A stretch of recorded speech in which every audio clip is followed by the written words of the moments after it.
Hey all, and welcome back to Fuzzy Dirty Gaming and my Sanctum and Uber Boss farming build for 322. Now this is a build I've put together really from just trawling POE Ninja to find out a build that suits me and a character that I can build to how I like to build characters. There's nothing particularly original here, there's nothing that hasn't been done before, and it is an already established and popular build that most you'll be familiar with.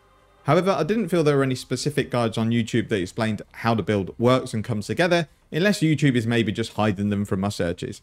So let's get it out of the way. This is not an all-round character. It really can't map. It has average clear speed and very little defenses outside of freeze and endurance charges. It is, however, amazing at Sanctum, and if you're comfortable dodging mechanics for a few seconds, it can crush Uber Bosses and invitations. However, the main purpose for me was to farm Sanctum, as it's a mechanic I really enjoyed during Sanctum League, and the character for Sanctum, you really don't need any more than 3k life to survive the majority of hits, as long as you avoid stacking too many negative afflictions. Now, it is not by any means a cheap build, and I've definitely spent more than I needed to, as the DPS I've got is overkill. However, stacking lots and lots of DPS then allows you to not have to worry about getting boons in Sanctum, and you don't have to worry about negative afflictions, and you can also go and run the unique relics to go and try and get more currency. All the way through, I've not had to once deal with the Lightning Storm phase from Final Lycia or the Baedit's Gaze mechanic in the first fight. In all, I'd estimate I've probably put around 110 divines into it, but it could be much more, it could be less. I've not really been keeping count, and I did craft some of the items myself. This build was purely for me, for fun, and not necessarily one that I am aiming for everyone to copy. The majority of my builds on the channel are deliberately kept to modest budgets and easily accessible, but I did want something to have some fun with and just trivialize content. And when you want to push up to kind of around 100 million DPS, it does take some investment. Now, I have had an absolute blast playing the build, and as I said, it is so comfortable in Sanctum and Uber Bossing, especially for someone like me who is terrible at the mechanics. You can pretty much avoid most of them because you're bursting enemies down so quickly. So for me, my actual collection of characters is coming together really well for this league. I have my Totem specific Ranger build, I've got my general mapper that was my league starter, which transitioned to the Lightning Strike champion, and now I've got my dedicated Uber Bosser and Sanctum farmer. What this means is I can just pick what mechanic I fancy playing, and it helps keep the league fresh for me, because I might for a couple of days decide to do some Sanctums. I then might go back to the league mechanic. I then might go and do mapping, because nearly everything you pick to do in this league is so profitable. If we just look at just farming red altars, the Exarch invitations go for like 1.2, 1.3 divines. The greater currencies go for like 2 to 3 chaos each. Essences are again skyrocketing in prices. There's loads of things you could do this league to make tons of currency. You just pick what you want and make sure you specifically target those particular mechanics. I do still want to get a better mapping character, so I think there is a fourth character to come this league. So I would like to build an insane mapper, so it might be that we go back to trusty Tornado Shot one more time. Anyway, with that out of the way, let's get on to the gear, the skills, and the tree for the character, and I'll try and explain how it all comes together to do big damage. So I'll try as best as I can to go through the gear, skills, and the tree and explain kind of how everything comes together, but it is a fairly complex build compared to my usual offerings. So what we'll do first is go through the gear and the skill gems. So we'll start with the scepter, which I did purchase. I think it was 35 divines when I bought it. It's double +1 skill gems, cast speed, spell damage, and crit multi.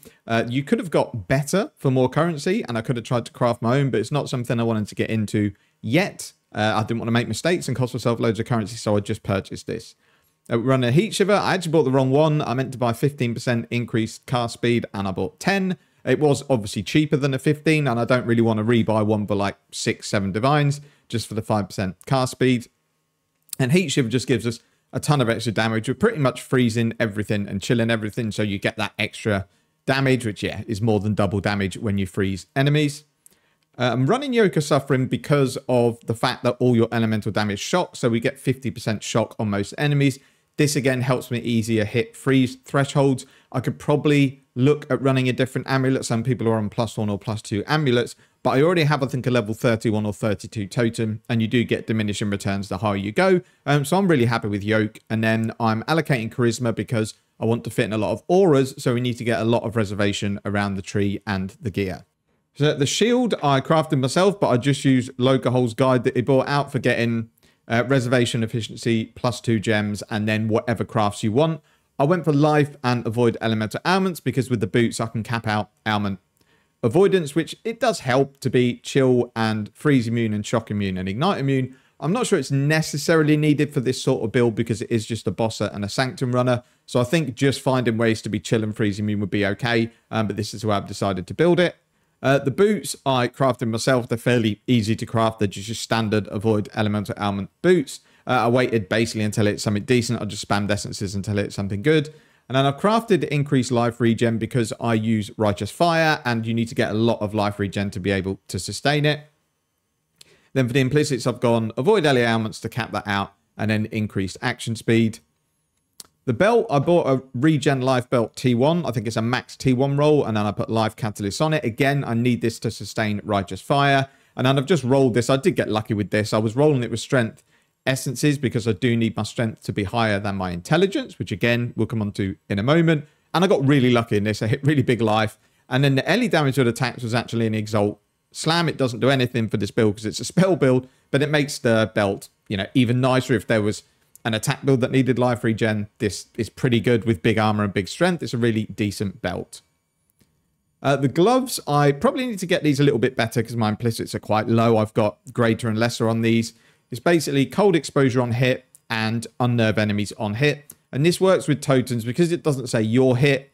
On hit effects will apply to totems, but you can't use things like gain a frenzy charge on hit because it would be your totem that gained the frenzy charge. But anything that applies some sort of debuff to an enemy, if it says on hit, your totems are going to apply it.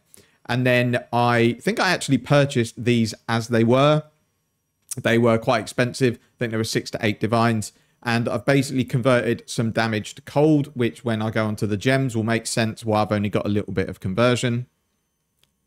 Astral projecting because you need it to make sure that the totem actually fires the spells out rather than just hits them around the totem. And then we've got a ring just to cap out my attributes, get some life resistances. It had an open prefix, so I crafted increased damage. And that's the gear. Flasks, ignore. I've not even done flasks because I don't really need them. I've just got a diamond flask and some quicksilver flasks.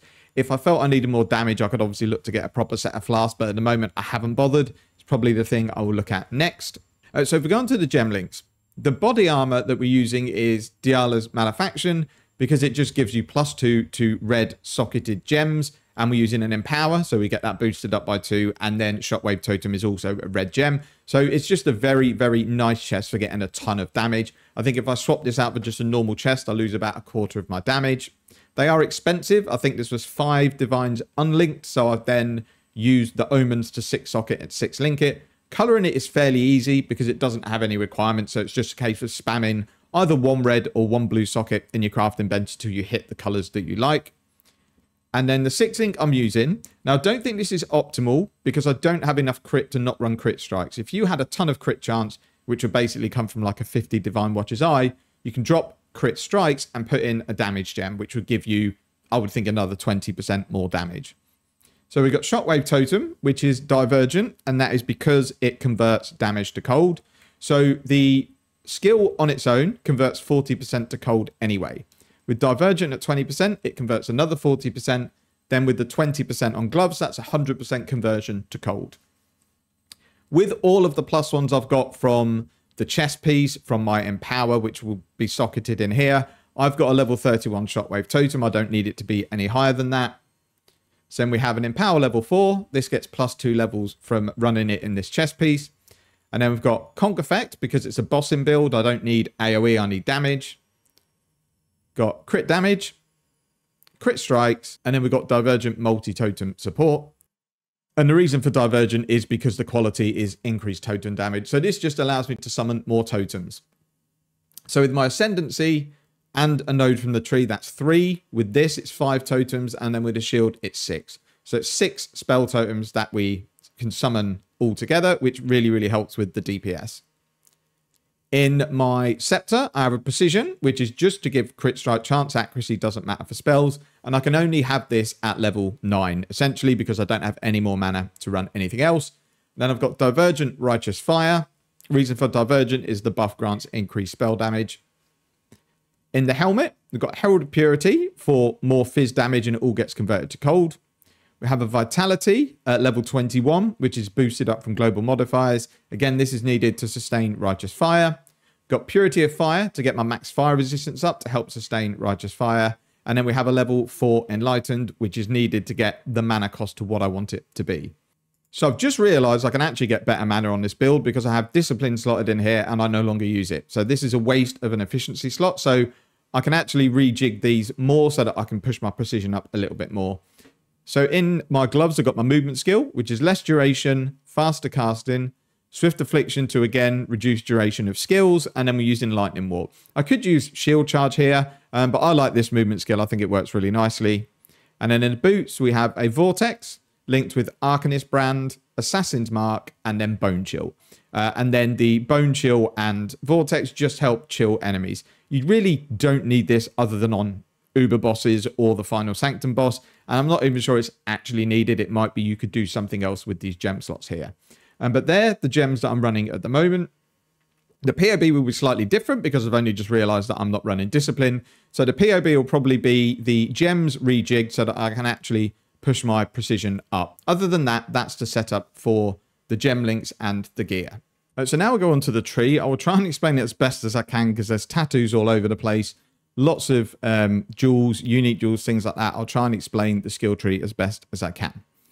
So the first thing to go through is the tattoos. So most of my minor tattoos are either +4 attributes or +10 to energy shield recharge rate, because with Eldritch Battery and not a lot of energy shield, it wasn't really enough on its own to be able to actually use my totems comfortably, and I would run out of energy shield. So we have a lot of the energy shield tattoos. I think we've got like 8 or 9 of them. And along with that, we've just got this ancestral tattoo of the bloodlines, because for every energy shield tattoo that I have, I get 2% extra. So this, instead of just giving the 10% that the tattoos gives around 18 to 20.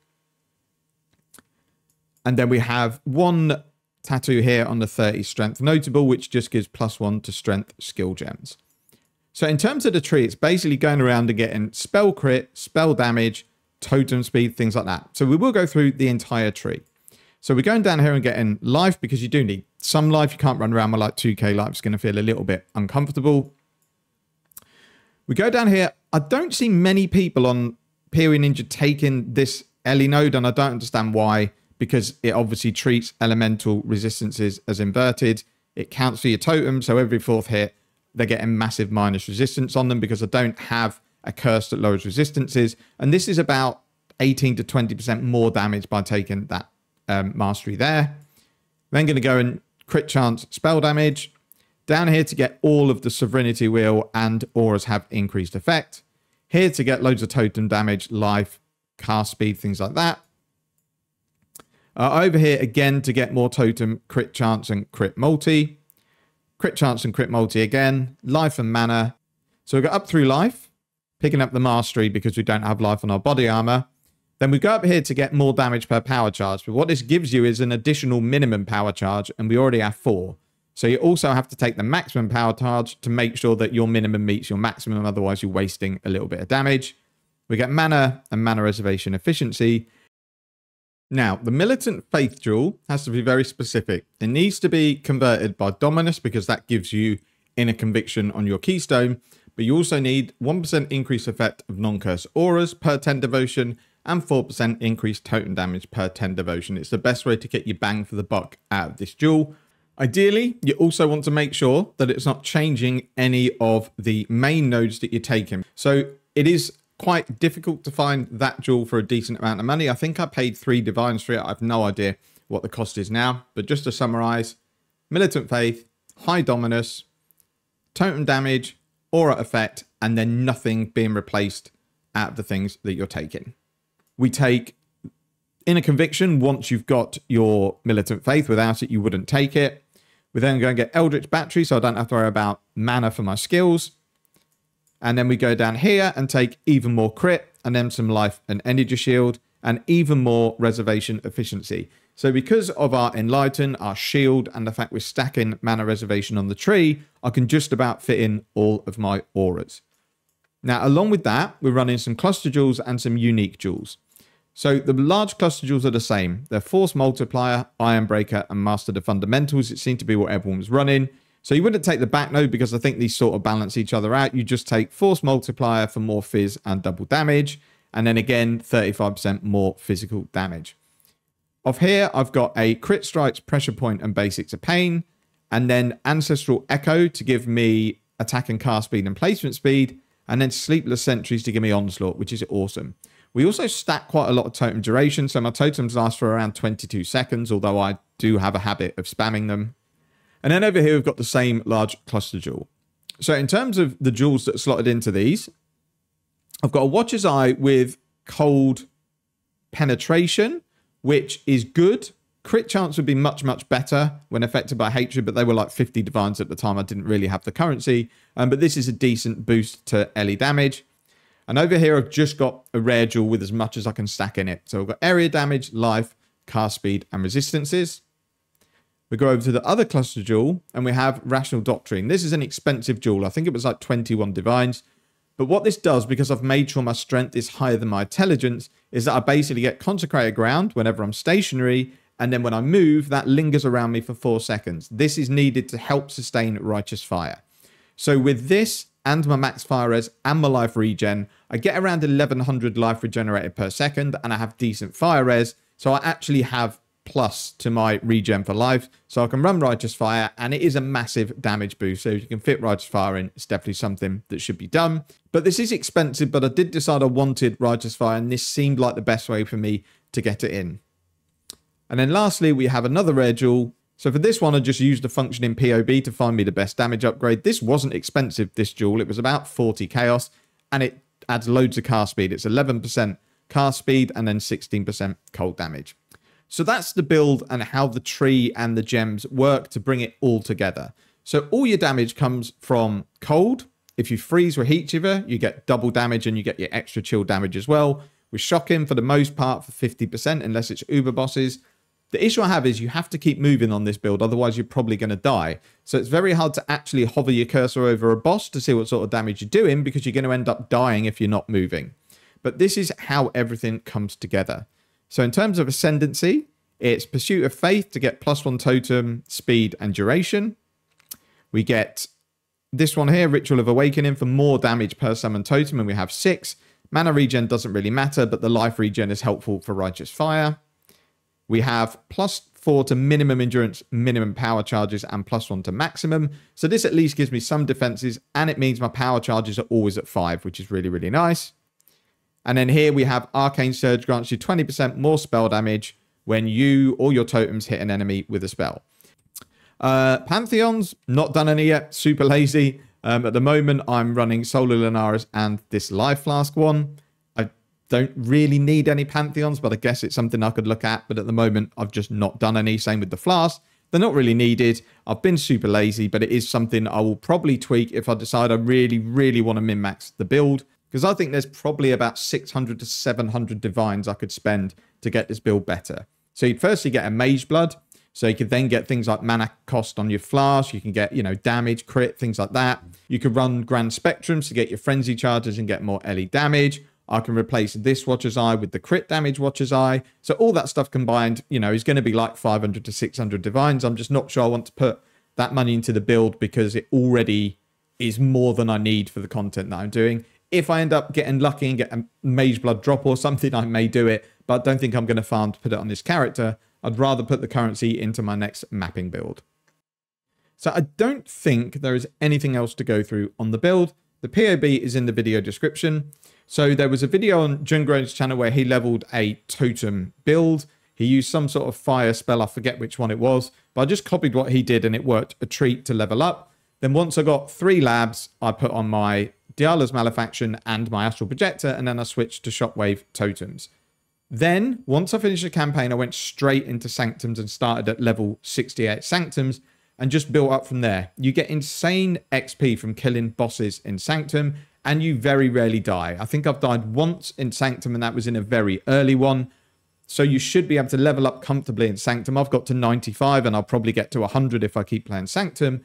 But you could just go and pay for some 5-way carries just to get yourself up to 90 nice and quick. But I don't like doing that. I like to play the character through the levels. So that's what I've done, and I've leveled it purely in Sanctum. You could also level it in the lead mechanic because I think it would have enough damage to get you very close to max ranking. And again, you don't lose XP in the lead mechanic. I just wouldn't try and level this in maps because you're going to get annihilated most of the time. That's it for the video. Thank you very much for watching. Take care and see you in the next one.